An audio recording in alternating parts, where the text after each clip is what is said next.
जय हिंद प्यारे साथियों, स्वागत है आपका अपने चैनल डिफेंस वॉरियर एकेडमी में। आज के प्रैक्टिस सेट का आगाज हो चुका है। ना रुकेंगे हम, ना थकेंगे हम, ना मुड़ेंगे हम। कर शपथ, कर शपथ, अग्निपथ, अग्निपथ। तो आज का धमाकेदार सेशन स्टार्ट करते हैं। आज के धमाकेदार सेशन का पहला प्रश्न है, निम्न में से कौन सा पर्वत नर्मदा और ताप्ती नदी के बीच में स्थित है? नर्मदा ताप्ती नदी के बीच में कौन सा पर्वत स्थित है? तो पहला ऑप्शन विंध्य पर्वत, दूसरा अरावली पर्वत और तीसरा सतपुड़ा पर्वत और चौथा इनमें से कोई नहीं। तो इसका उत्तर हो जाएगा सतपुड़ा पर्वत। कौन सा पर्वत स्थित? सतपुड़ा। यदि कहा जाए सबसे पुराना पर्वत श्रृंखला कौन सा है या अवशेष के रूप में बचा हुआ पर्वत श्रृंखला कौन सा है, तो उत्तर हो जाएगा सबसे पुराना, सबसे पुराना, सबसे पुराना या अवशेष के रूप में, सबसे पुराना या यौम अवशेष के रूप में कौन सा पर्वत बचा हुआ है, तो बताएंगे अरावली पर्वत श्रृंखला। चलिए नेक्स्ट देख लेते हैं। भारत के निम्नलिखित में से किस भाग में चाय व कॉफी दोनों का पैदावार सर्वाधिक होता है? चाय और कॉफी दोनों का पैदावार जब पूछे एक साथ, तो पहला ऑप्शन उत्तरी पूर्वी भाग, दूसरा दक्षिणी पूर्वी भाग, तीसरा उत्तरी पश्चिमी भाग और चौथा दक्षिण पश्चिमी भाग। दोनों को सम्मिलित पूछा गया है तो उत्तर हो जाएगा उत्तरी पूर्वी भाग में। जबकि चाय का केवल उत्पादन केवल पूछा जाए तो केवल क्या हो जाएगा? असम में। चाय सब सर्वाधिक कहां पर पैदा होता है? असम में। जबकि कॉफी कहां पर होता है? तो का से कॉफी, का से कर्नाटक, का से कॉफी, का से कॉफी और का से क्या हो जाएगा? कर्नाटक। चाय में क्या पाया जाता है? थीन। और कॉफी में क्या पाया जाता है? कैफीन। का से कॉफी, का से कैफीन। और चाय में क्या पाया जाता है? थीन। चलते हैं नेक्स्ट देख लेते हैं।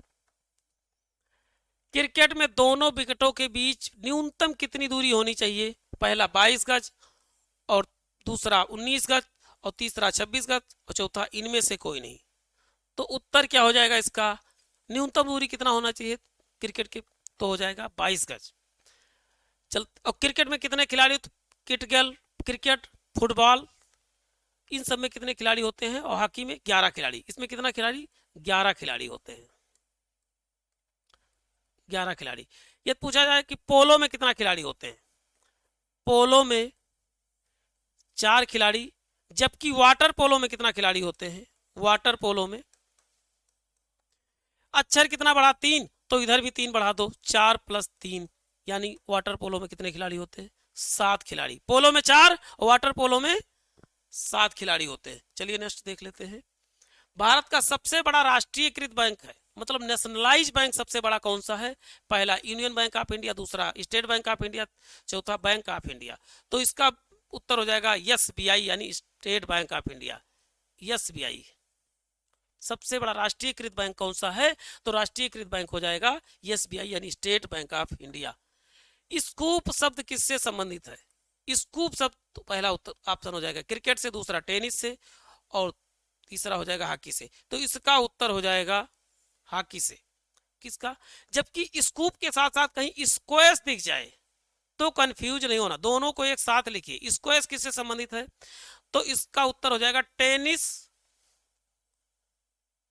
तथा बैडमिंटन से। टेनिस तथा बैडमिंटन से। तो दोनों एक साथ आप कॉपी कलम लेके बैठे, जब भी प्रैक्टिस सेट करने बैठे तो कॉपी कलम आपके साथ होना चाहिए। ऐसे इंपॉर्टेंट और कंफ्यूजिंग चीज को आप कॉपी के नोट्स में जरूर लिखा करें कि स्क्वैश दूसरा है और स्कूप दूसरा है। स्कूप किससे संबंधित है? हॉकी से। जबकि स्क्वैश किससे संबंधित है? टेनिस तथा बैडमिंटन से। दोनों में आप अंतर करना सीख लीजिए, नहीं तो पेपर में आएगा तो आपको चीनी बहनों की तरह दिखेंगे ऑप्शन। चलिए नेक्स्ट देख लेते हैं। बनारस हिंदू विश्वविद्यालय की स्थापना किसने किया था? तो पहला ऑप्शन मदन मोहन मालवीय, दूसरा गोपाल कृष्ण गोखले, तीसरा मोतीलाल नेहरू और चौथा महात्मा गांधी। तो इसका उत्तर हो जाएगा मदन मोहन मालवीय। मदन मोहन मालवीय। बनारस हिंदू विश्वविद्यालय की स्थापना किसने किया था?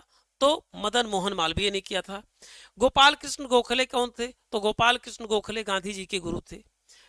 कैसे गांधी जी के गुरु? कभी कभी कंफ्यूजन होता है, मदन मोहन मालवीय थे कि गोपाल कृष्ण गोखले। तो यहाँ गोखले से गांधी को रिलेट कर सकते हैं, गोखले से गांधी। आज के बाद कभी नहीं भूलेंगे कि गांधी जी के गुरु कौन से थे, तो उत्तर हो जाएगा गोखले। कौन से गोखले, तो गोपाल कृष्ण गोखले। चलिए, मोतीलाल नेहरू कौन थे, तो नेहरू जी के पिताजी थे मोतीलाल नेहरू। चलिए, शतरंज में कुल कितने वर्ग होते हैं, शतरंज में कुल कितने वर्ग होते हैं, तो पहला हो जाएगा 32 वर्ग, दूसरा 64 वर्ग और तीसरा 84 वर्ग। तो शतरंज में कुल कितने वर्ग होते हैं, तो 64 वर्ग होते हैं। शतरंज में कितने वर्ग, 64। इसको आज से ही रट लीजिए। शतरंज में उस जगह को क्या कहते हैं जहां मधुमक्खियां को रखा जाता है या पाला जाता है, मधुमक्खियों को रखा या पाला जाता है, तो उत्तर हो जाएगा एपियरी।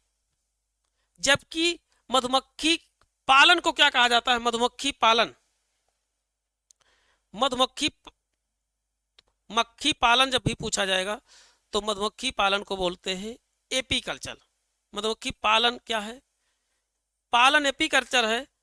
और एपियरी क्या है, जहां रखे जाते हैं उस जगह को क्या बोला जाता है, एपियरी। रखे जाने की जगह को एपियरी बोला जाता है, जबकि पालन को क्या बोलते हैं। जबकि यह पूछा जाए कि सिल्क उत्पादन को, सिल्क को सेरीकल्चर, सा से सिल्क, सा से सेरीकल्चर, इसका हम पहले ही उच्च तुंगता यानी हाई एल्टीट्यूड, इसका पहले हाई एल्टीट्यूड, एल्टीट्यूड, वैसे आप इसका मतलब ही ना समझ पाते क्या मतलब। तो हाई एल्टीट्यूड अनुसंधान संस्थान कहां पर है, तो पहला जोरहाट, दूसरा जम्मू और तीसरा गुलमर्ग। तो इसका हो जाएगा गुलमर्ग, यानी गुलमर्ग कहां पर है, तो जम्मू एंड कश्मीर में है। ठीक है, तो इसका उत्तर हो जाएगा गुलमर्ग। चलिए नेक्स्ट देख लेते हैं। जबकि वनस्पति अनुसंधान संस्थान कहां पर है, तो वनस्पति अनुसंधान संस्थान लखनऊ में है। जबकि केंद्रीय चमड़ा अनुसंधान संस्थान कहां पर है, चमड़ा या चर्म, कभी चर्म लिखा रहेगा तब भी बात एक ही रहे। चमड़ा अनुसंधान, चा से चमड़ा, चा से क्या हो जाएगा, चेन्नई, चा से चमड़ा, चा से चेन्नई।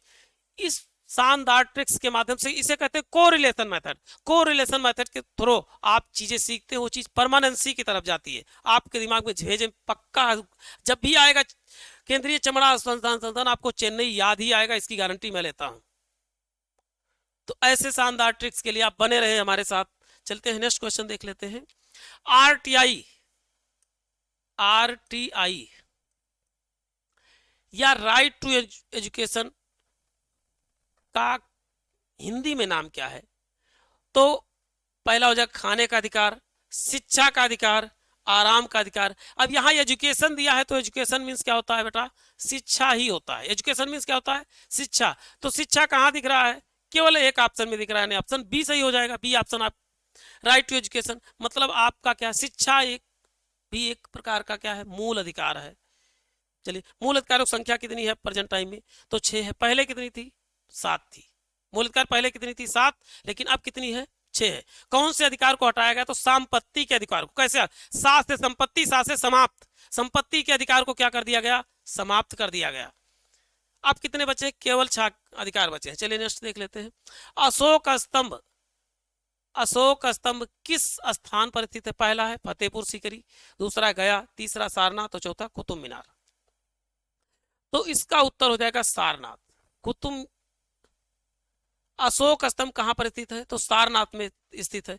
ये फतेहपुर सीकरी किसने बसाया था, तो आप बताएंगे अकबर ने। किसने, अकबर ने। जबकि गया कहां पर है, तो गया बिहार में है। गया कहां पर है, तो बिहार में है। चलिए नेक्स्ट देख लेते हैं। बिहार की राजधानी क्या है, पटना। परमाणु परीक्षण के लिए प्रसिद्ध जगह कौन सी है, तो पहला जमशेदपुर, दूसरा पोखरण और तीसरा श्रीहरिकोटा, चौथा विशाखापट्टनम। तो इसका उत्तर हो जाएगा परमाणु परीक्षण के लिए पोखरण हो जाएगा। पहली बार परमाणु परीक्षण किसने किया था, तो इंदिरा गांधी ने किया था, लेकिन वो असफल रहा। दूसरी बार परीक्षण किया प्रधानमंत्री अटल बिहारी वाजपेयी ने किया। दूसरी बार परीक्षण किसने किया, अटल बिहारी वाजपेयी ने किया। चलिए नेक्स्ट देख लेते हैं। भारत के परमाणु ऊर्जा कार्यक्रम का जनक कौन है, परमाणु ऊर्जा कार्यक्रम का जनक कौन है, तो उत्तर हो जाएगा डॉक्टर होमी जहांगीर भाभा, दूसरा पंडित जवाहरलाल नेहरू और तीसरा डॉक्टर राजेंद्र प्रसाद, चौथा इनमें से कोई नहीं। तो इसका उत्तर हो जाएगा परमाणु कार्यक्रम के जनक कौन हो जाएंगे, डॉक्टर होमी जहांगीर भाभा, या डायरेक्ट कभी कभी जहांगीर भाभा भी लिख के आता है, तो इसका ये भी उत्तर कौन से? डॉक्टर होमी भाभी जागा कौन? डॉक्टर होमी जहांगीर भाभा जो है परमाणु कार्यक्रम के जनक हैं। चलिए नेक्स्ट देख लेते हैं। पंडित जवाहरलाल नेहरू पहले प्रधानमंत्री। पहले राष्ट्रपति कौन थे? डॉक्टर राजेंद्र प्रसाद थे। चलिए नेक्स्ट देख लेते हैं। मिजोरम की राजधानी क्या है? तो मिजोरम की राजधानी है, पहला शिलोंग है, दूसरा अगरतला है, तीसरा आइजोल है, चौथा कोहिमा है। तो इसका उत्तर हो जाएगा, मिजोरम की राजधानी क्या है? आइजोल। जबकि त्रिपुरा की राजधानी क्या है? त्रिपुरा की राजधानी अगरतला है। जबकि कोहिमा किसकी राजधानी है? आप सब कमेंट बॉक्स में शिलोंग और कोहिमा दोनों को आप कमेंट बॉक्स में आंसर दें। ब्रह्मपुत्र नदी में सबसे बड़े टापू का क्या नाम है? ब्रह्मपुत्र नदी में सबसे बड़े टापू का क्या नाम है? पहला तवांग टापू, दूसरा तेजू, तीसरा मनी और चौथा मांजुली। चौथा मांजुली। ब्रह्मपुत्र नदी के सबसे बड़े टापू का क्या नाम है? तवांग, तेजू। आंसर करते रहे सभी लोग, तो इसका उत्तर हो जाएगा मांजुली द्वीप। दुनिया का सबसे नदी द्वारा बनाया गया दुनिया का सबसे बड़ा द्वीप कौन सा है? तो मांजुली द्वीप। दुनिया का सबसे बड़ा द्वीप नदी द्वारा बनाया गया तो क्या हो जाएगा? मांजुली द्वीप हो जाएगा। ये कहाँ है? पश्चिम बंगाल में है। तो साइंस का सेशन यही समाप्त होता है। इसके बाद साइंस का सेशन, जीके का सेशन यही समाप्त होता है। इसके बाद साइंस का सेशन देखिए। जय हिंद प्यारे साथियों। जीके के सेशन के बाद आता है साइंस का सेशन। तो साइंस का सेशन बहुत ही बेहतरीन होगा, आप देखेंगे, और पूरा ऐसा होगा कि आपको याद भी हो जाएगा। इस समय पढ़ते समय आपको याद भी होगा, इसकी गारंटी मैं लेता हूं। जैसे पहला क्वेश्चन है, सूर्य ग्रहण कब लगता है? सूर्य ग्रहण कब लगता है? तो पहला ऑप्शन है पृथ्वी सूर्य व चांद के बीच में हो, दूसरा चांद सूर्य व पृथ्वी के बीच में हो, तीसरा सूर्य चांद व पृथ्वी के बीच में हो, और चौथा संकट के समय। तो इसका उत्तर हो जाएगा चांद जब जो है सूर्य तथा पृथ्वी के बीच में हो। इसको याद कैसे करेंगे? इसको याद करने का बहुत बेहतरीन तरीका है।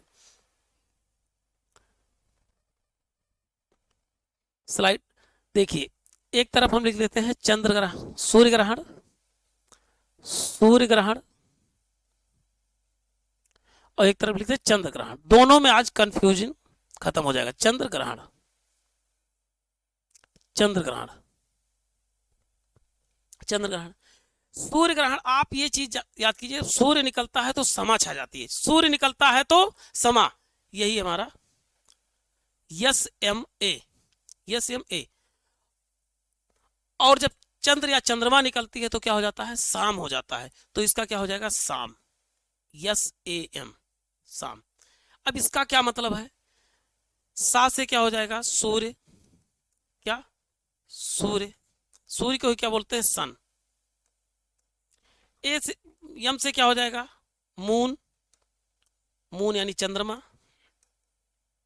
चंद्रमा। ए से क्या हो जाएगा? अर्थ, क्या हो जाएगा? अर्थ।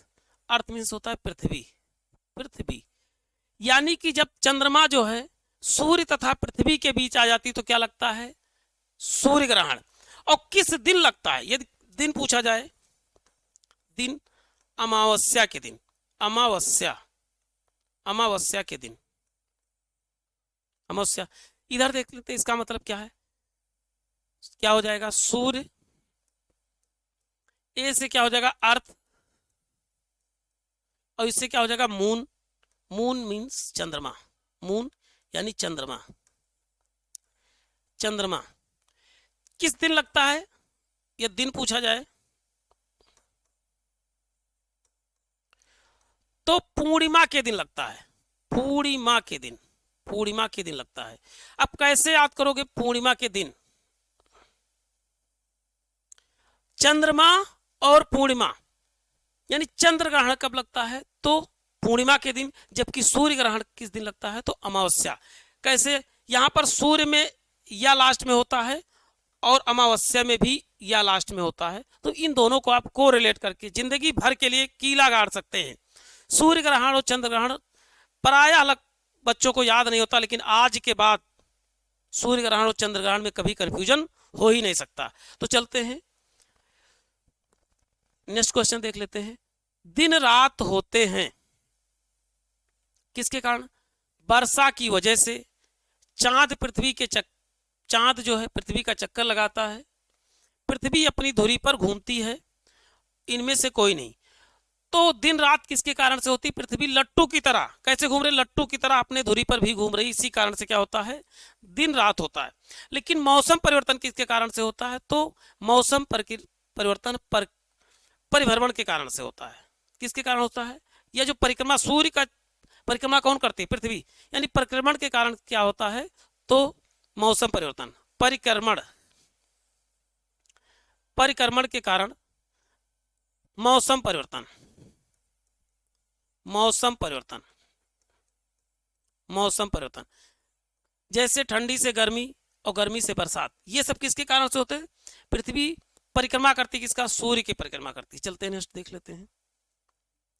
शुद्ध सोना कितने कैरेट का होता है? शुद्ध सोना कितने कैरेट का होता है?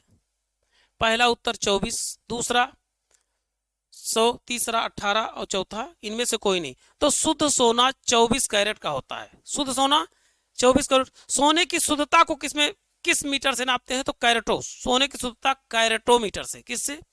कैरेटोमीटर से। सोने की शुद्धता कैरेटोमीटर से। सोने की शुद्धता किससे मापते हैं? कैरेटो। लेकिन यदि कहा जाए कि गहना या आभूषण कितने कैरेट के बनते हैं? कम से कम आभूषण कितने कैरेट के बनते हैं? आभूषण कितने कैरेट के? आभूषण 22 कैरेट के बनते हैं। 22 कैरेट के आभूषण 22 कैरेट के बनते हैं। अच्छा, दो आप जानते हो 24, तो दो क्या मिलाए जाते हैं? तो तांबा। अशुद्धि के रूप में क्या मिलाया जाता है इसमें? तो चांदी या तांबा। कठोर बनाने के लिए पूछा जाए कि सोने को कठोर बनाने के लिए क्या मिलाया जाता है? तो तांबा या चांदी मिलाया जाता है। चलते हैं नेक्स्ट देख लेते हैं। निम्न में से पानी का शुद्ध रूप है? पानी का शुद्ध, नदी का पानी, वर्षा का पानी, समुद्र का पानी, तालाब का पानी। तो इसका उत्तर हो जाएगा पानी का शुद्ध रूप। प्राकृतिक रूप से क्या हो जाएगा? वर्षा का पानी। यही मानव निर्मित सबसे शुद्ध पानी क्या हो जाएगा? मानव निर्मित सबसे शुद्ध पानी क्या है? सबसे शुद्ध पानी, शुद्ध पानी कौन सा है? मानव निर्मित सबसे शुद्ध पानी आसुत जल है। आसुत जल। आसुत जल का प्रयोग किसमें करते हैं? तो बैटरी में करते हैं। किसमें? बैटरी में। इंजेक्शन में ग्लूकोज वाला जो पानी होता है वो भी किसका होता है? आसुत जल का ही होता है। आसुत जल को किस विधि द्वारा बनाया जाता है? आ से आसुत जल, आ से आसवन विधि द्वारा, आसवन विधि द्वारा बनाया जाता है। आसवन विधि द्वारा बनाया जाता है। आसुत जल को किस विधि द्वारा बनाया जाता है? तो आसवन विधि द्वारा बनाया जाता है।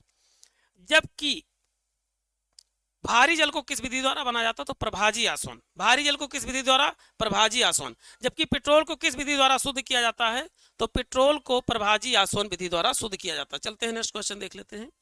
मिट्टी का रंग किस वजह से होता है? मिट्टी का रंग, पहला लोहा, दूसरा पोटेशियम, तीसरा मैग्नीशियम और चौथा एल्युमिनियम। तो इसका उत्तर हो जाएगा, वैसे उत्तर सामान्यतः होता है लौह ऑक्साइड के कारण। लौह ऑक्साइड। मिट्टी का लाल रंग किसके कारण से होता है? तो लौह ऑक्साइड के कारण, यानी ऑप्शन ए हो जाएगा। लोहा भी आंसर सही है, लेकिन एग्जैक्ट आंसर इसका क्या हो जाएगा? लौह ऑक्साइड हो जाएगा। जबकि यहां मैग्नीशियम, समुद्र से कौन सी धातु निकाली जाती है? तो मैग्नीशियम। समुद्र से कौन सी धातु निकाली जाती है? तो उत्तर क्या हो जाएगा? मैग्नीशियम। पृथ्वी पर सबसे अधिक कौन सी धातु पाई जाती है? पृथ्वी पर सबसे अधिक पाई जाने वाली धातु कौन सी हो जाएगी? पृथ्वी पर सबसे अधिक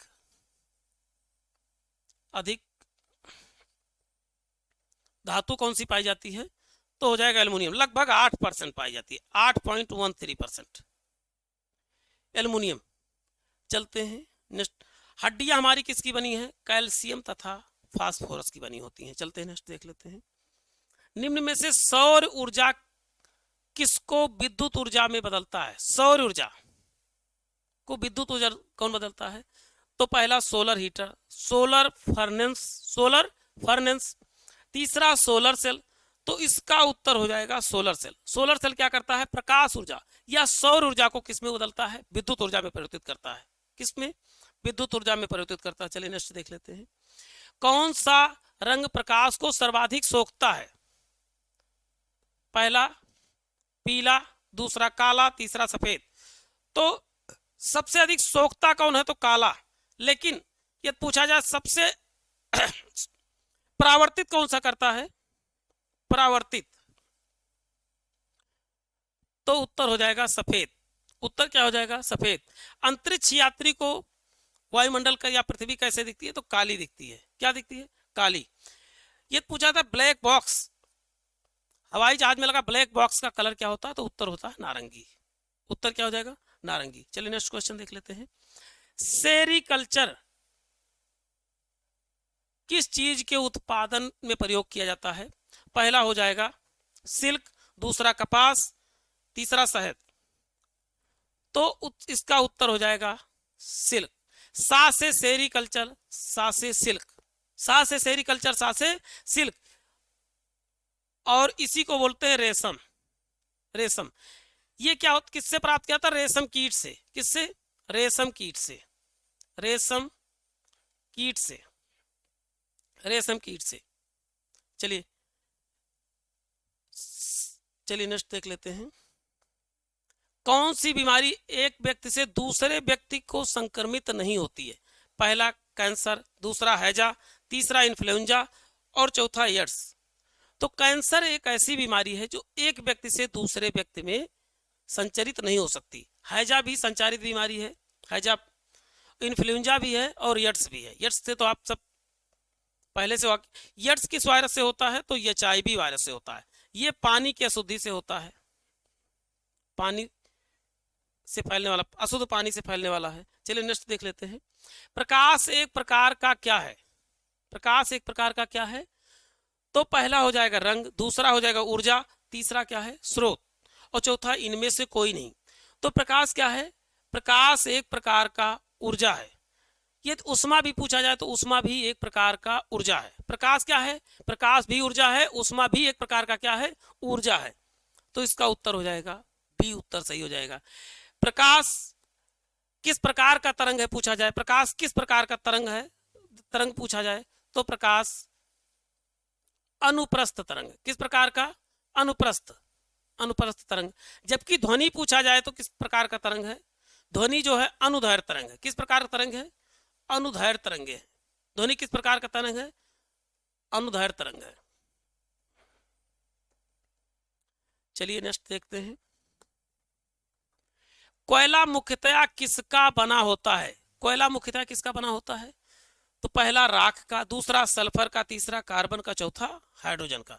तो कोयला मुख्यतः किसका बना होता है, कार्बन का एक अक्रिस्टलीय रूप है। क्या है, क्रिस्टलीय नहीं, क्रिस्टलीय जिसे कहते हैं जिनकी संरचना क्या होती है, हमेशा क्या होती है, एक सी होती है, उसे क्रिस्टलीय पर रूप कहते हैं। जिनकी संरचना भिन्न भिन्न होती है उसे क्या बोलते हैं, अक्रिस्टलीय पर रूप है।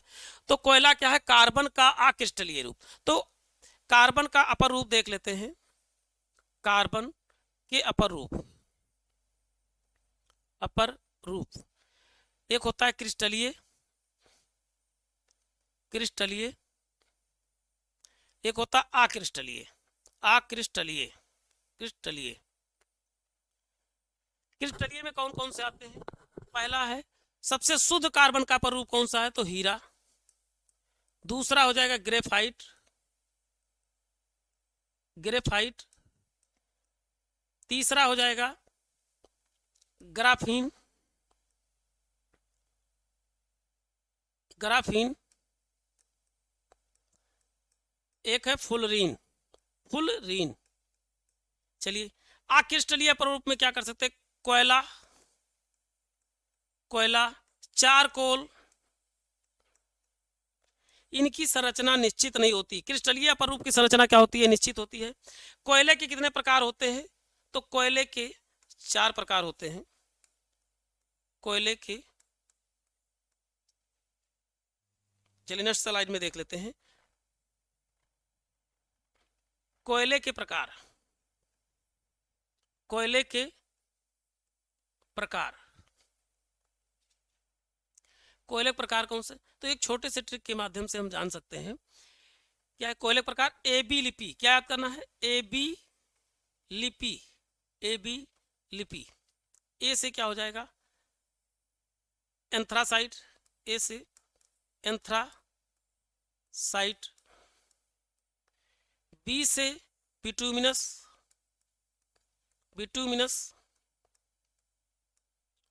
ला से लिग्नाइट, लिग्नाइट।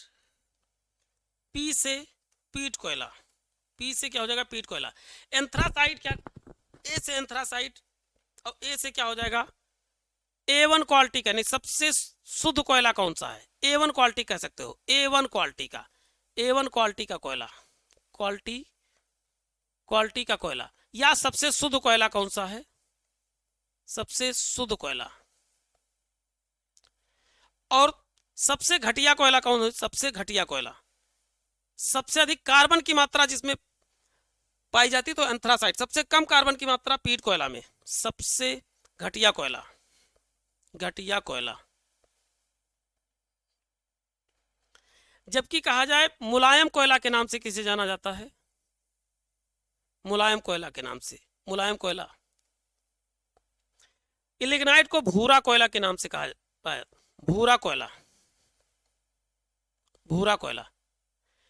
लिग्नाइट को किस नाम से जानते हैं? तो भूरा कोयले के नाम से लिग्नाइट को जाना जाता है। और लिग्नाइट वैसे भारत में कहाँ पाया जाता है? तो भारत में लिग्नाइट तमिलनाडु में। लेकिन कहा जाए भारत में सर्वाधिक कौन सा कोयला पाया जाता है? तो भारत में कौन से हैं? मुलायम। मन से है मुलायम, इरादे हैं लोहा। तो मुलायम कोयला सबसे अधिक। या बिटूमिनस कोयला कहाँ पर पाया जाता है? बा से बिटूमिनस, बा से भारत, बा से बिटूमिनस, बा से भारत। तो भारत में कौन सा सर्वाधिक कोयला पाया जाता है? तो बिटूमिनस कोयला पाया जाता है। कोयले कितने प्रकार? 4 प्रकार। चारों का नाम मैंने लिख दिया है और इसके बारे में डिस्क्रिप्शन भी मैंने लिख दिया। चलिए नेक्स्ट देख लेते हैं। लाल रक्त कणिका का जीवन काल कितना होता है? पहला 75 दिन, दूसरा 50 दिन, तीसरा 100 दिन और यानी डी ऑप्शन हो जाएगा 120 दिन। अब लाल यानी आरबीसी, डब्ल्यूबीसी और रक्त कणिकाएं, रक्त कणिकाएं, कणिकाएं। सबसे अधिक जीवन काल किसका होता है? रेड जोन का, आरबीसी यानी रेड ब्लड कॉर्पसल्स। इसका फुल फॉर्म होता है रेड ब्लड कॉर्पसल्स, यानी कि इसका कितना? 120 डे। इसका लगभग 3 से 5 दिन। सेम इसका भी 3 से 5 दिन, कहीं कहीं 7 लिखा मिलता है, लेकिन 3 से 5 दिन एवरेज लेके चलते हैं, ठीक है। आरबीसी। कभी कभी ऐसा होता है कि आरबीसी की कमी, आरबीसी, डब्ल्यूबीसी और रक्त कणिकाएं। चलते हैं नेक्स्ट देख लेते हैं। प्लेटलेट लिखना था यहाँ पर, प्लेटलेट, प्लेटलेट्स, प्लेटलेट्स की लगभग इसकी भी 3 से 5 दिन, उसके भी। प्लेटलेट की कमी से हमारे शरीर में हम चलते तो चल भी नहीं सकते, प्लेटलेट की कमी हो जाए। डेंगू बीमारी में किस चीज की कमी हो जाती है? तो रक्त में प्लेटलेट की मात्रा कम हो जाती है। किसकी? प्लेटलेट की मात्रा डेंगू बीमारी में। चलिए नेक्स्ट देख लेते हैं। निम्न में से किसकी क्रिया से ब्लड फ्लोर से ब्लड प्राप्त किया जाता है? तो पहला शैवाल, दूसरा खमीर और तीसरा जीवाणु और चौथा इनमें से कोई नहीं। तो इसका उत्तर हो जाएगा खमीर। खमीर एक प्रकार का क्या है? कवक है। क्या है? कवक। कभी कभी पूछा था शैवाल को अध्ययन को क्या बोलते हैं? शैवाल के अध्ययन को फाइकोलॉजी। क्या बोलते हैं? फाइकोलॉजी। शैवाल के अध्ययन को फाइकोलॉजी। जबकि कवक के अध्ययन को तो काइको माइको, ऐसे याद करो, काइको, क्योंकि दोनों बहुत ही कंफ्यूजन क्रिएट करते हैं। तो क्या याद करो, जैसे अपनी मम्मी को तो काइको माइको, काइको माइको। तो कवक के अध्ययन को क्या बोलते हैं? माइकोलॉजी। कवक के अध्ययन को माइकोलॉजी। जबकि दांत के अध्ययन को बोलते हैं, दांत से ओडंटोलॉजी। ऐसे ना करो, तुम ओडंटो ना कहो, तुम दंतोलॉजी कहो। ओडंटो तो खुद ही आ जाएगा। क्या करोगे? दांत के अध्ययन को क्या बोलते हैं? ओडंटोलॉजी। जबकि त्वचा के अध्ययन को क्या बोलते हैं? त्वचा। आप डर्मीकूल लगाते हो तो डर्मी से क्या याद करो? डर्मेटोलॉजी। डर्मीकूल से क्या याद करो? त्वचा के अध्ययन। त्वचा पे पाउडर कहाँ लगाते हो? डर्मीकूल। त्वचा पे लगाते हो तो त्वचा क्या कहोगे? डर्मेटोलॉजी। त्वचा के अध्ययन को क्या बोलते हैं? डर्मेटोलॉजी। दांत के अध्ययन को ओडंटोलॉजी। दांत के अध्ययन को ओडंटोलॉजी। रक्त किसका वाहक है? पहला पोषक तत्व, कार्बन डाइऑक्साइड, ऑक्सीजन। रक्त हमारे शरीर में किसके लिए काम करता है? तो ऑक्सीजन को ले जाने का काम करता है। किसका? ऑक्सीजन। यानी कि उत्तर बी सही, उत्तर सी सही। ऑक्सीजन यानी O2 ले जाने का कार्य करता है। चलिए नेक्स्ट देख लेते हैं। धातु मिश्रण को पारे में घोलने पर क्या बनता है? क्या बनता है? तो उत्तर हो जाएगा अमलगम, पारा लवण, एलॉय। तो इसका उत्तर हो जाएगा अमलगम। अमलगम को कई नाम से जाना जाता है, सरंस के नाम से भी जाना जाता है, सरंस के नाम से भी जाना जाता है। क्या होता है? धातु पारा जिन जिन से क्रिया करता है उसे कहते हैं अमलगम। तो कैसे बनता है? पारा के साथ कोई भी धातु। अमलगम कैसे बनता है? पारा प्लस कोई भी धातु, कोई भी धातु, पारा प्लस कोई भी धातु। जैसे पारा को सिंबल क्या होता है? Hg। Hg के साथ हम क्या मिला दे? जस्ता या जडन, जस्ता या जडन। तो क्या बन जाएगा? अमलगम बन जाएगा। पारे के साथ कोई भी धातु मिला दिया जाए, लेकिन कि पारा किसके साथ क्रिया नहीं करता? तो एक हो जाएगा लोहा और एक हो जाएगा कांच। लोहा और कांच, लोहा तथा कांच के साथ अमलगम नहीं बनाता है। लोहा तथा कांच के साथ अमलगम नहीं बनाता है, अमलगम नहीं बनाता है।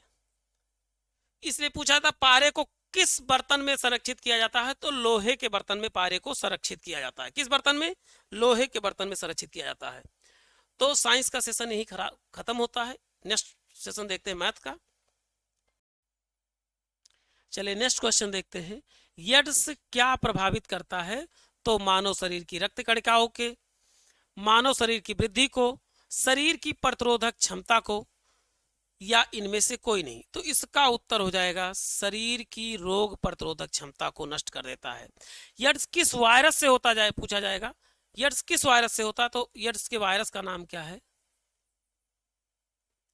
वायरस का नाम है HIV वायरस, HIV वायरस। चलिए देख लेते हैं, नेक्स्ट क्वेश्चन देख लेते हैं।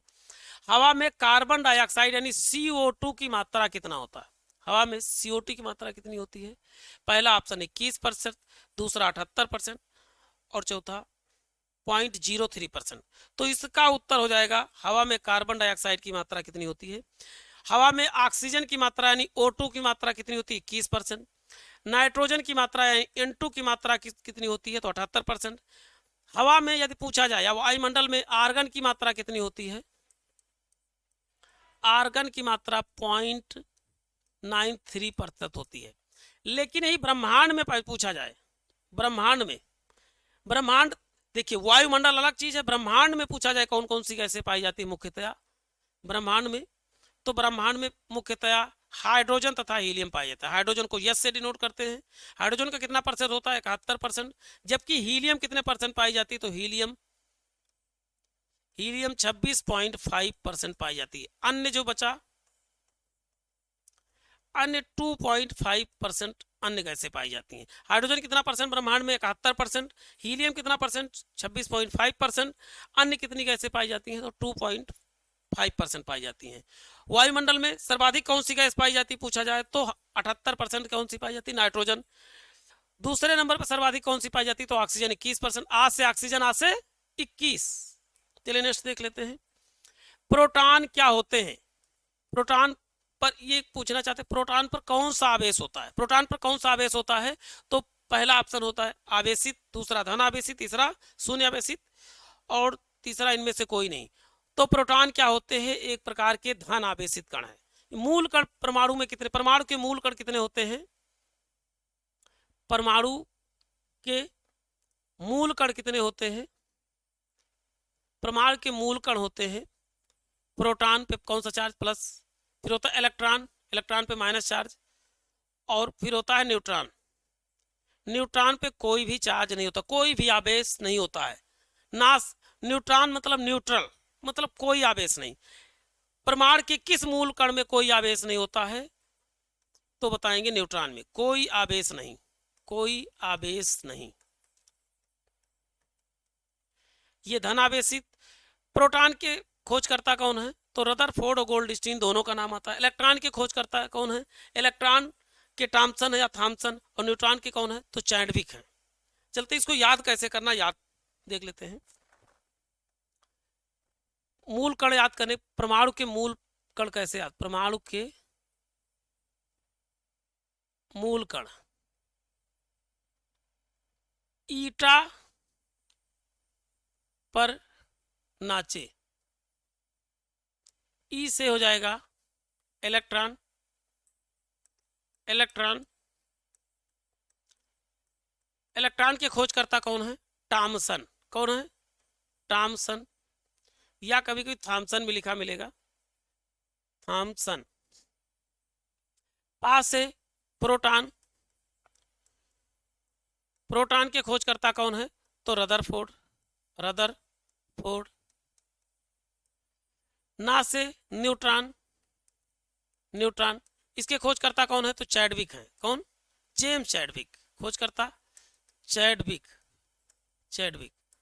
तो इन खोजकर्ताओं के नाम से किस पे नाचोगे, परमाणु को किस पे, पप्पू को किस पे नचाओगे, ईंट पर नचाओगे, किस पे ईंटे पर नाचे, पप्पू, पप्पू से क्या हो जाएगा परमाणु, ऐसे याद करो, पप्पू ईंट पर नाचे, पप्पू से परमाणु याद कर लो, ईटा पर नाचे से इनके खोजकर्ता तथा कण के नाम याद कर सकते हो।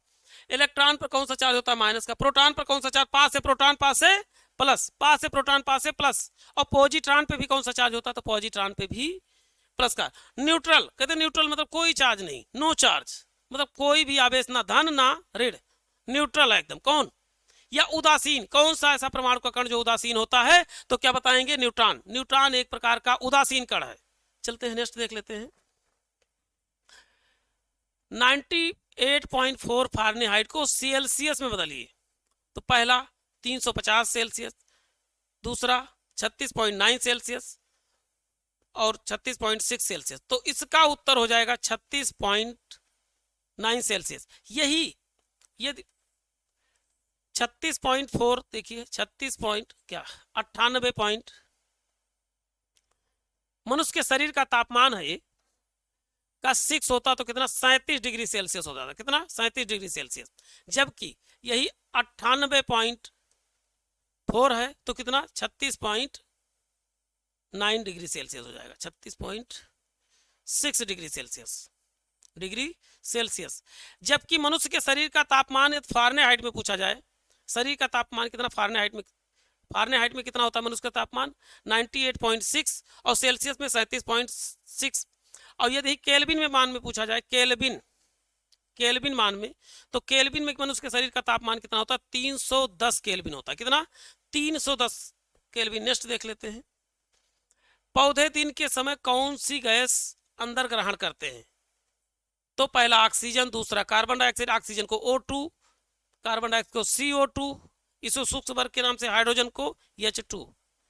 तो उत्तर हो जाएगा कौन सा गैस अंदर लेते हैं, तो अंदर क्या लेते हैं कार्बन डाइऑक्साइड, जबकि बाहर क्या निकालते हैं, बाहर ऑक्सीजन को निकालते हैं, बाहर क्या निकालते हैं ऑक्सीजन को। चलिए नेक्स्ट देख लेते हैं। किसी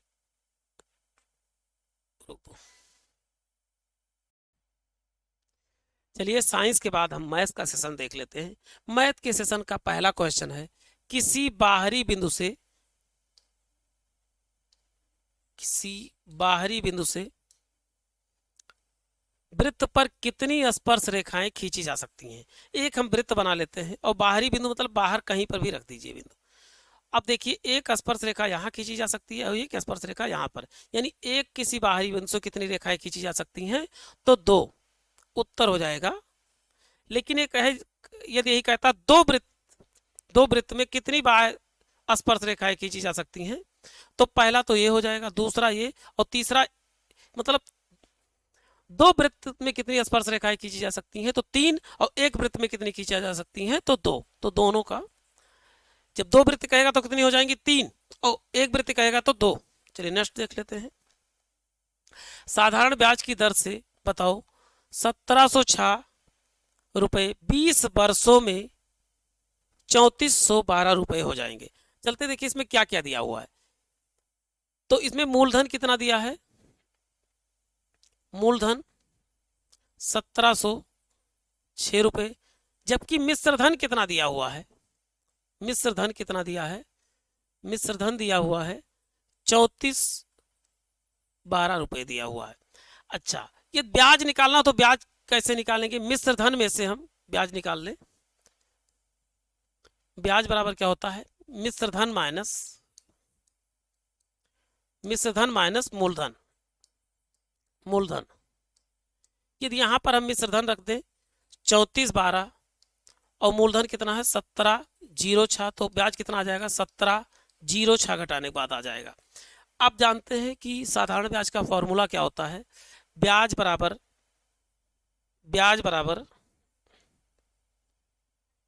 मूलधन गुणे दर और गुणे समय अपान 100। अब देखिए यहां पर क्या क्या दिया हुआ है। ब्याज हमको कितना दिया है? 1706, और मूलधन भी कितना दिया है? 1706, और दर कितना दिया है? दर हमको ज्ञात करना है, यानी कि आर ज्ञात करना है, और समय कितना दिया है? 20 वर्ष दिया है, अपान 100। अब देखिए 1706 से इसको हम एक कर ले तो ऊपर वाले को ऊपर से काटा जा सकता है, और अब देखिए 20 पंचे कितना हो जाएगा? 100। अब यहाँ क्या बचा है? 1 बचा है, और यहाँ पर क्या बचा है? आर अपान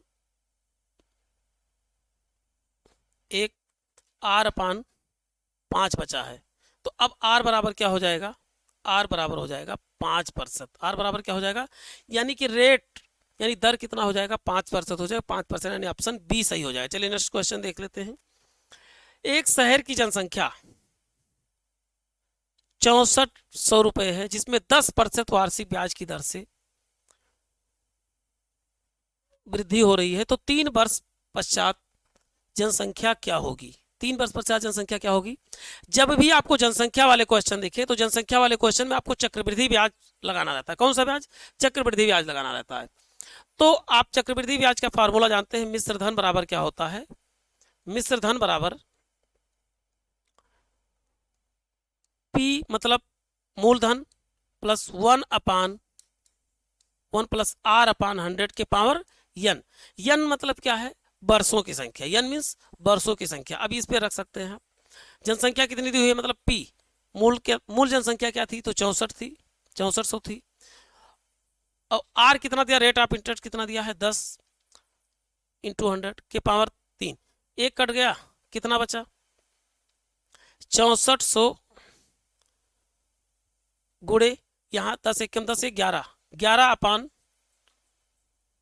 10, और ये 3 बार है तो इसको क्या लिखो? 11 अपान 10, 11 अपान 10 और 11 अपान 10।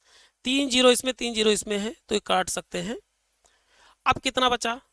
64 गुणे 11 का क्यूब क्या होता है? 13 31। 13 31 को हम 64 से गुणा करेंगे, तो देखो 1 का गुणा हम 4 से करेंगे केवल, तो कितना लास्ट में 4 है? 4 एक ही ऑप्शन में आ रहा है, तो उत्तर हो जाएगा 85 184। इसको बड़े आराम से याद कर सकते हैं। 1 का गुणा 4 करेंगे, लास्ट में 4, 4 केवल ऑप्शन में ए में ही आ रहा है, तो इसको बड़े आसानी से कर सकते हैं। चलिए नेक्स्ट देख लेते हैं।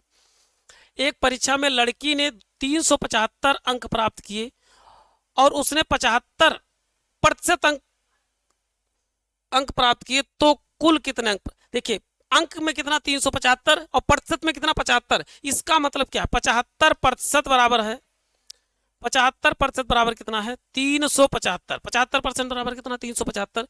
तो 100% बराबर क्या हो जाएगा? तो 375 अपान 75 इंटू 100। 75 पंचे गया, कितना हुआ? तो हो जाएगा 100%, यानी उसका कुल मार्क कितने होने चाहिए थे? तो 500 हो जाएगा। उत्तर हो जाएगा 500, यानी कि ऑप्शन बी सही हो जाएगा। नेक्स्ट देख लेते हैं। 1 अपान एक्स क्यूब प्लस 1 अपान एक्स स्क्वायर प्लस 1 अपान एक्स।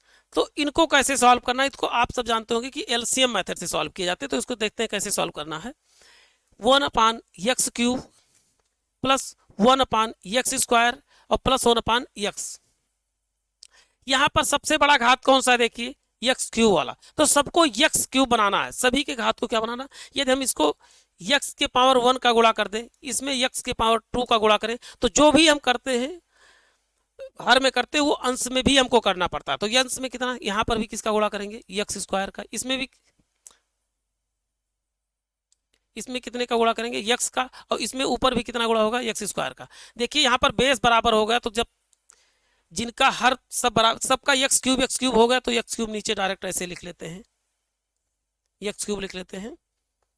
ऊपर क्या है यहाँ पर 1 और प्लस क्या है यक्स, और प्लस यहाँ पर क्या बचा, एक में यक्स का गुणा करने कोई प्रभाव नहीं पड़ेगा, तो यहाँ क्या हो जाएगा यक्स स्क्वायर, और बटे में कितना है यक्स क्यूब। तो देखिए कहाँ पर बटे में एक्स क्यूब, तो सब में दिख रहा है, दो में लेकिन 1 कहाँ दिख रहा है, यक्स दिख रहा है, और फिर एक्स स्क्वायर केवल बी में दिख रहा है, तो इसका उत्तर हो जाएगा ऑप्शन बी। चलिए नेक्स्ट देख लेते हैं।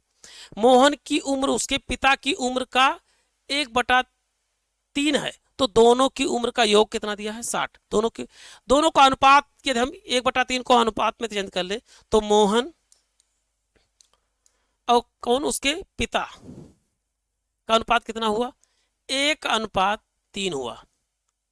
कहीं पर भी अनुपात लगे तो उसके पीछे आसानी के लिए यक्स लगा ले, तो और ज्यादा आसान हो जाता, सही हो जाता है। अब ये बताइए कि अनुपात इनका कितना दिया है, 1/3 दिया है, जबकि इनका योग कितना दिया है, तो 60 दिया है। तो आप ये बताइए इनका अनुपात के योग के बराबर कितना दिया है, इनकी उम्र का योग, तो 4x बराबर कितना हो जाएगा, यानी 4x बराबर कितना हो जाएगा 60, तो x का मान कितना हो जाएगा 15 हो जाएगा। इनके बेटे का अनुपात कितना है 1, तो 1 अनुपात बराबर 15, और इनके पिताजी का अनुपात कितना है 3, तो 3 बचे 15, 15 तो 15 3 45, यानी कि पिताजी 45 साल के हैं और बेटा कितने साल का है, यानी मोहन कितने साल का है, तो 15 वर्ष। तो मोहन के बारे में पूछा गया, तो मोहन की उम्र कितना 45 वर्ष हो जाएगा। एक वृत्त का क्षेत्रफल एक अन्य वृत्त के क्षेत्रफल से कितना गुना है, एक अन्य वृत्त के क्षेत्रफल से 100 गुना है, तो उनकी परिधियों का अनुपात क्या होगा। परिधियों का अनुपात क्या है, चलिए देख लेते हैं। कितना, हम एक पहले वृत्त की त्रिज्या को मान लेते हैं, पहले वृत्त की त्रिज्या, पहले वृत्त की त्रिज्या, वृत्त की त्रिज्या r1, और दूसरे का मान लेते हैं, दूसरे का r2। चलते हैं सॉल्व करना शुरू कर लेते हैं। देखिए क्षेत्रफल का फार्मूला क्या होता है, पाई आर स्क्वायर, क्या पाई आर स्क्वायर, और बराबर का है गुना पाई आर। अब देखिए एक को r1 मान लो, किसी को एक को r2 मान लो, मान लेता हूं r1 r2, ठीक है। अब कहा गया एक वृत्त का क्षेत्रफल एक अन्य वृत्त के क्षेत्रफल से कितना गुना है, अन्य यानी दूसरे से कितना गुना है, तो दूसरे से 100 गुना है। तो यदि हम इसको दूसरे से ये 100 गुना है, तो कभी हमेशा किसमें अपोजिट में गुणा करना रहता है, किसमें अपोजिट में। अच्छा r2 थोड़ी इंटू 100 का गुणा कर लीजिए। अब देखिए इसमें पाई कट गया कि नहीं कट गया, तो क्या बचा यहाँ पर r2 r1 का स्क्वायर, और दूसरा क्या हो जाएगा, सॉरी एक वृत्त का क्षेत्रफल एक अन्य वृत्त से, हाँ ठीक, और यहाँ पर क्या हो जाएगा r2 का स्क्वायर। अब यहाँ पर क्या लिखा हुआ है 100, और अपान कुछ नहीं होता, उसके ऊपर क्या होता है 1 होता ही होता है। चलिए देख लेते हैं। अच्छा अब यदि यहाँ से इस स्क्वायर इसके ऊपर से हटाएंगे, तो इसके ऊपर क्या लग जाएगा, रूट लग जाएगा। 100 अपान क्या कितना हो जाएगा 1, तो इसका बाहर निकलेगा तो कितना हो जाएगा 10 अपान 1 हो जाएगा। तो उनकी परिधियों का अनुपात ज्ञात करना है, तो हमको r1 इंटू r2 पता होगा, तो परिधि का अनुपात हम बड़े आराम से ज्ञात कर सकते हैं, ठीक है। परिधि का अनुपात कैसे ज्ञात करेंगे, चलते हैं देख लेते हैं। परिधि का सूत्र आपको पता है क्या, और परिधि का सूत्र होता है 2 पाई r, और लेकिन दो परिधियों की बात करें तो दोनों परिधियों का अनुपात ऐसे लिख लीजिए 2 पाई r। अब यहां पर एक को 2 मान लो, एक को 1 मान लो। अब देखिए r1 का मान कितना दिया है 10 दिया हुआ है, जबकि r2 का मान कितना दिया हुआ है 1 दिया हुआ, तो तुरंत मान लीजिए 2 पाई r, 2 पाई कट गया, तो यहाँ क्या बचा r2 अनुपात r1 बचा। अब लिख लीजिए, तो r2 का मान कितना दिया हुआ है, सॉरी देखिए जो जिसके सामने होता वही उसका मान होता है, ठीक है। यहाँ मैंने उल्टा लिख दिया है, 2 पाई r1 लिखना था और 2 पाई r2। यहाँ पर 2 पाई कट गया, तो r1 अनुपात r2 का अनुपात ज्ञात कर लीजिए, बस ज्ञात हो जाएगा। तो इसका अनुपात क्या हो जाएगा, 10:1 होता है, लेकिन इसमें 10:1 ऑप्शन में नहीं है, तो एक ऑप्शन बना लीजिए 10, इसी को हम 10:1 बना लेते हैं, ठीक है, 10:1 बना लीजिए, यानी कि ऑप्शन सी सही कर लीजिए, 10:1। चलिए नेक्स्ट देख लेते हैं। एक समबाहु त्रिभुज की एक भुजा जिसकी लंबाई कितनी है, 12 है, तो इसका क्षेत्रफल क्या होगा। समबाहु त्रिभुज का जब तक आप फार्मूला नहीं जानेंगे तब तक इसको नहीं लगा सकते। समबाहु त्रिभुज का फार्मूला क्या होता है, समबाहु त्रिभुज का फार्मूला क्या होता है, तो 3/4 ए स्क्वायर होता है। क्या होता है, ए स्क्वायर। और भुजा, ये क्या बोलते हैं, ये भुजा का मान दिया हुआ है, तो आप भुजा का मान रख लीजिए 3/4 इंटू 12। अब देखिए 4×3 हो गया कि नहीं हो गया, तो अब उत्तर क्या हो जाएगा, 36 इंटू √3। उत्तर हो जाएगा 36 इंटू √3 सेंटीमीटर। तो इसमें ऑप्शन डी सही हो जाएगा। चलिए नेक्स्ट देख लेते हैं। यदि एक समांतर चतुर्भुज जिसका क्षेत्रफल कितना है, 128 वर्ग सेंटीमीटर है, उसका आधार कितना है, 16 सेंटीमीटर, तो इसकी ऊंचाई क्या होगी। समांतर चतुर्भुज का क्षेत्रफल का फार्मूला क्या होता है, क्षेत्रफल का फार्मूला होता है half base into height, base into height, यानी आधार गुणे ऊंचाई। तो क्षेत्रफल पहले से हमको गिवन है कितना, क्षेत्रफल का मान कितना दिया है, 128, तो 128 यहां रख दीजिए,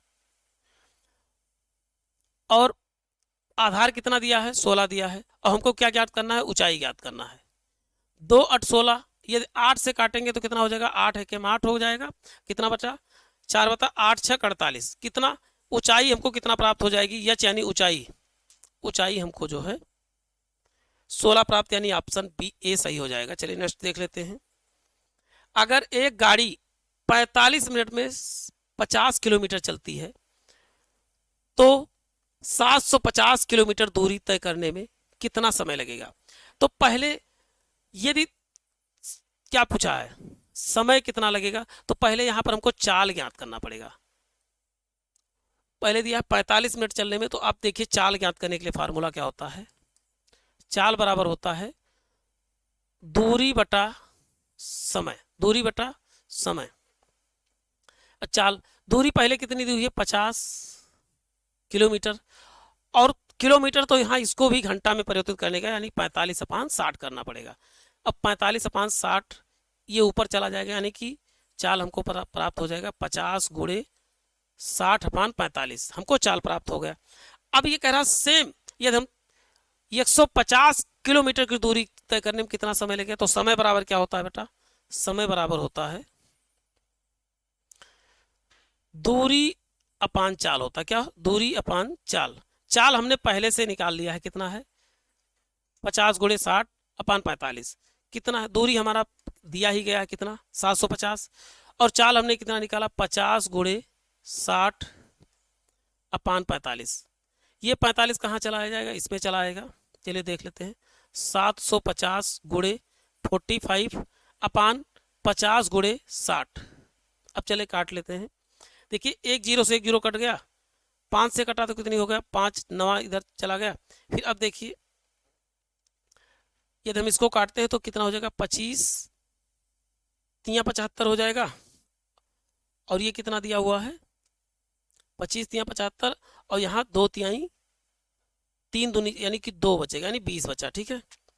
अब चलते हैं, अभी भी कट रहा है, देखिए 5 25 और 5 4 20, अब कितना बचा, 9 5 45, यानी 45 डिवाइड बाई कितना करेंगे 4, तो 4 1 4 4 1 4 11 सही 1/4 आएगा।